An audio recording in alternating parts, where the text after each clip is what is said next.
এমন অনেক মানুষ আছেন যারা জীবনের সকল সঞ্চয় শেষ অবধি মানুষের কল্যাণে ব্যয় করে থাকেন। প্রতিষ্ঠা করেন বিভিন্ন জনকল্যাণমূলক প্রতিষ্ঠান।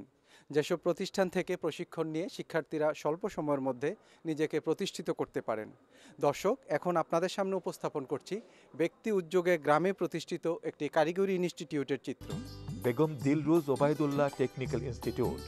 এই প্রতিষ্ঠানটি প্রায় 4 একর জায়গার উপর প্রতিষ্ঠা করেন মাধবপুর গ্রামের সন্তান বিশিষ্ট ব্যবসায়ী জনাব মোহাম্মদ ওবায়দুল্লাহ।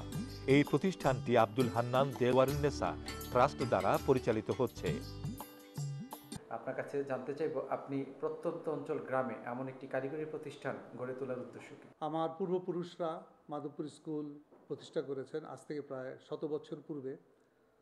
আমি এখানে আসার পরে দেখলাম যে সাধারণ শিক্ষিত হয়ে ছেলে বা মেয়েরা তেমন কিছু করতে পারতেছে না। আমি 2001 সাল থেকে এখানে আসার পরে কতগুলো বৃত্তি চালু করলাম মাধবপুর স্কুলে। এবং আমাদের এলাকায়, আমাদের যেহেতু মাধবপুর স্কুলের একটা কেন্দ্রীয় স্কুল, এখানে স্কুলের এসএসসি সেন্টার পড়ে, সেখানে 6টা স্কুল পার্টিসিপেট করে। আমি সেখানে একটা বৃত্তি চালু করলাম।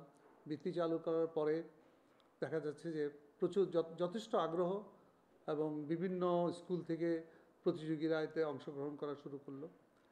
তারপরে দেখলাম যে না, আমার আরও কিছু করা উচিত। তখন আমি চিন্তা করলাম যে কারিগরির দিকে যেতে হবে, কারণ সাধারণ শিক্ষায় শিক্ষিত হয়ে আসলে বেকার হওয়া ছাড়া কিছুই করা সম্ভব না।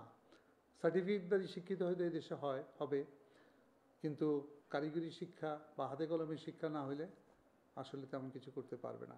সে উদ্দেশ্যেই আমি কারিগরি বোর্ডের সাথে যোগাযোগ করি এবং বর্তমান সরকার ডিজিটাল বাংলাদেশ গড়া ও তরুণ সমাজকে উৎপাদনমুখী, কর্মমুখী, প্রযুক্তি নির্ভর ও বিজ্ঞানভিত্তিক শিক্ষায় সুশিক্ষিত করার লক্ষ্যে এই ধরনের কারিগরি শিক্ষা প্রতিষ্ঠান একটা সময় উপযোগী ব্যাপার থেকে 4টা ট্রেড নিয়ে এই প্রতিষ্ঠান আমরা শুরু করলাম।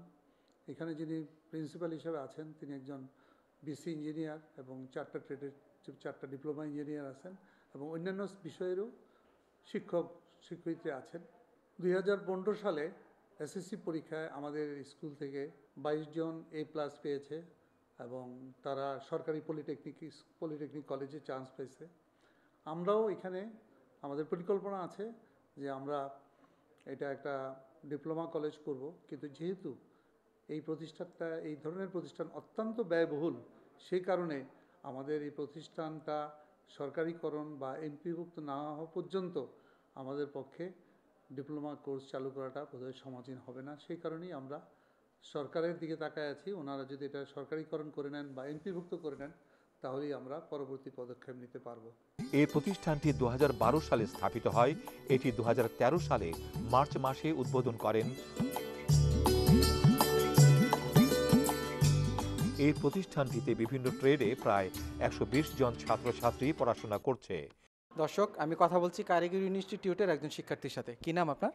আমার নাম তানজিন আক্তার। আপনি এখানে কি শিখছেন?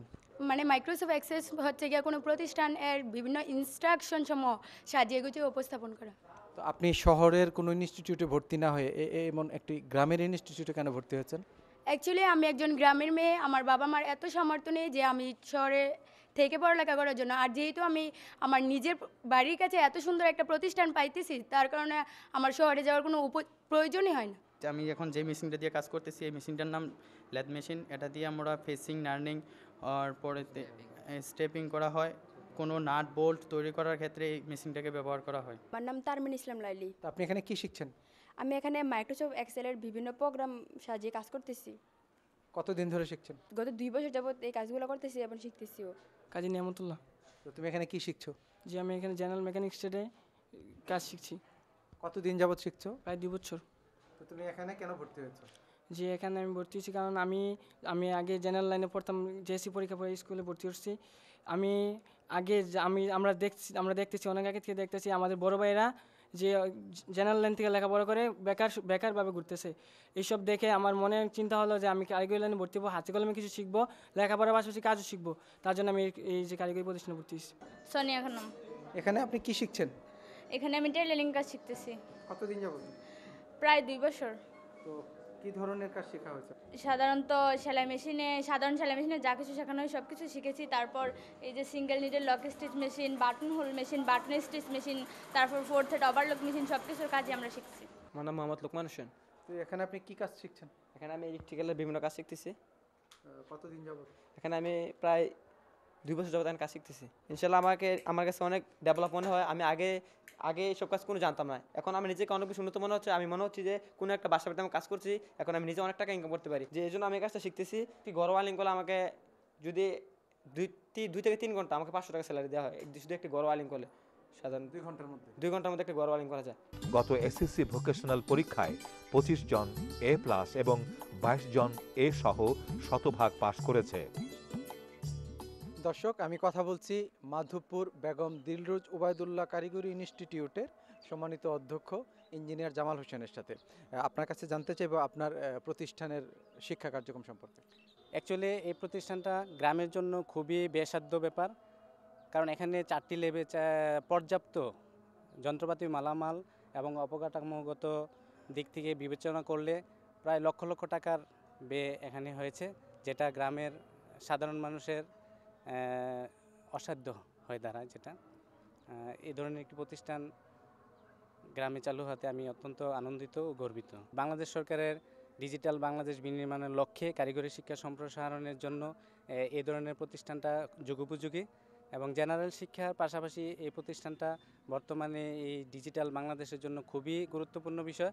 কারণ জেনারেল শিক্ষা শিক্ষিত হয়ে একজন অদক্ষ সার্টিফিকেট নিয়ে একজন লোক বেকারত্বের অভিশাপ নিয়ে বাঁচতে হয়, আর কারিগরি শিক্ষা শিক্ষিত হলে সে দক্ষ জনশক্তিতে রূপান্তরিত হয়, যেটা বাংলাদেশের একটি সম্পদ। কারণ কারিগরি শিক্ষার স্লোগান হলো দক্ষতা নিজের সম্পদ, দক্ষ জনশক্তি দেশের সম্পদ। তো আমি মনে করি এখানে যারা শিক্ষা অংশগ্রহণ করবে এবং এখান থেকে বেড়ে যাবে, তারা একটা দেশের সম্পদ হয়ে দাঁড়াবে এবং তারা কখনোই চাকরির উপর নির্ভরশীল হতে হবে না, তারা আত্মকর্মসংস্থান সৃষ্টি করতে পারে নিজেরাই। প্রয়োজনীয় শিক্ষা উপকরণ সহ আধুনিক সুযোগ সুবিধা সম্বলিত এই প্রতিষ্ঠানটি ইতিমধ্যে এলাকায় ব্যাপক প্রশংসিত হচ্ছে।